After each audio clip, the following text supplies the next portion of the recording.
নমস্কার বন্ধুরা, আমি আবার চলে এসেছি আজকে একটা নতুন রেসিপি নিয়ে। আজকে বানাবো আমি পেঁপে দিয়ে মাছের ঝোল, কাতলা মাছের ঝোল পেঁপে আলু দিয়ে বানাবো। তার জন্য আমি একটা কড়াই বসিয়ে দিয়েছি। এবার কড়াইটা তেতে আসুক, মাছগুলো ভেজে নেবো। পেঁপে আলু মাছ দিয়ে ঝোল বানাবো, একদম ঘরোয়া রান্না, হালকা রান্না।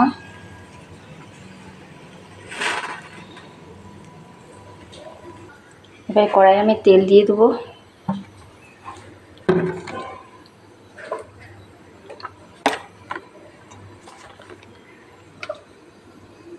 বেশি তেল দেবো না, কারণ 2 পিস মাছের ঝোল হবে। কম করে তেল দেবো যাতে আমার মাছটা ভাজা হয়ে যায়। মাছটায় আমি আগের থেকে নুন হলুদ মাখিয়ে রেখেছি। এই যে দেখতে পাচ্ছ তোমরা, নুন হলুদ মাখিয়ে রেখেছি।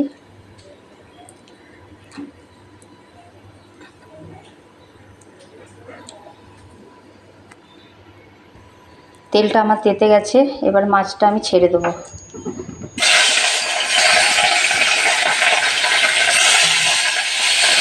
মাছগুলো আমি ছেড়ে দিয়েছি, ভাজা হোক। এই যে আমার একদিকে মাছটা ভাজা হয়ে গেছে, উল্টিয়ে নেবো। আরেক দিকটা ভাজা হবে। এই যে বন্ধুরা, তোমরা দেখতেই পাচ্ছ আমার মাছটা ভাজা হয়ে গেছে। এবার আমি এটা নামিয়ে নেব, মাছগুলো নামিয়ে নেব।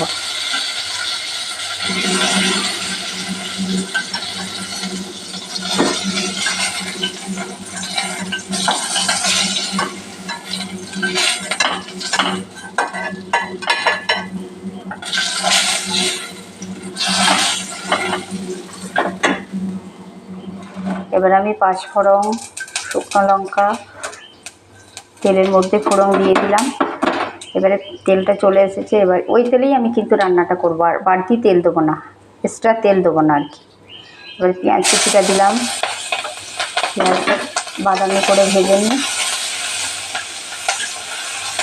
হালকা সোনালি কালারটা এলে আমি টমেটোটা দেবো।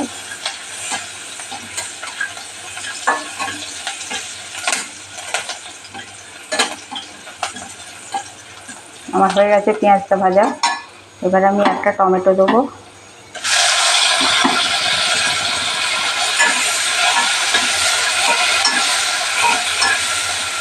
টমেটোটা দেওয়া হলো।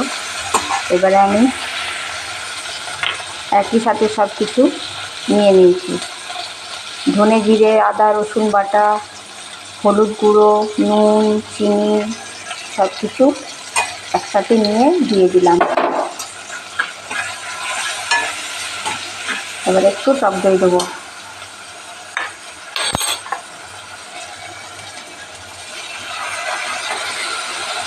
এটা ভালো করে কষিয়ে নেব।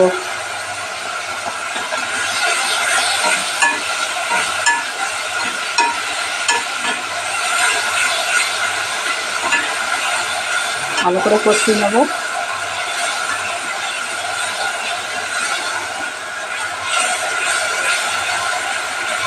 যতক্ষণ অবধি তেল বেরোচ্ছে ততক্ষণ আমি এটা কষতেই থাকবো। এটা একদম হালকা পাতলা হবে, বাচ্চা থেকে বয়স্ক অসুস্থ সবাই খেতে পারবে এটা।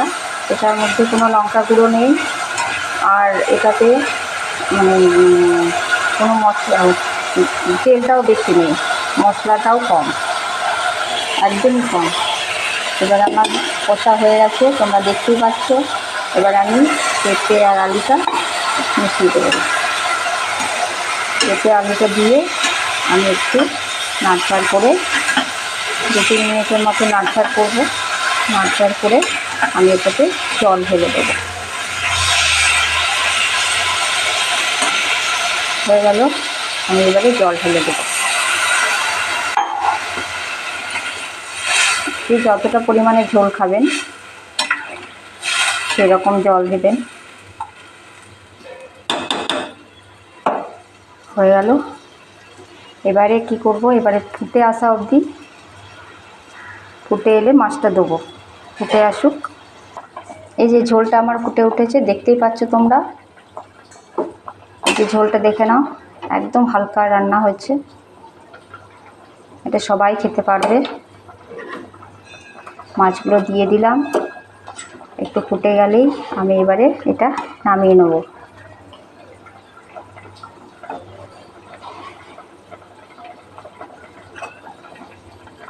একটু গরম মশলা আমি ছড়িয়ে দিলাম, গরম মশলাটা গুঁড়োটা আমি এটা জলে গুলে দিলাম। মা ঠাকুমারা বলেন যে গরম মশলা গুঁড়োটা যদি ঝোলটা ফোটার আগে জলে গুলে দিয়ে নামানো হয়, তাতে নাকি খেতে টেস্টটা আরও অনেক অনেক বেশি হয়।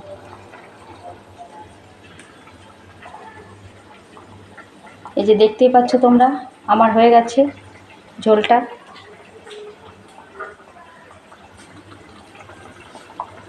দেখতেই পাচ্ছ। এবার এটা আমি ঢাকা দিয়ে দেবো, কটা কাঁচা লঙ্কা ছিঁড়ে দিয়ে দিই।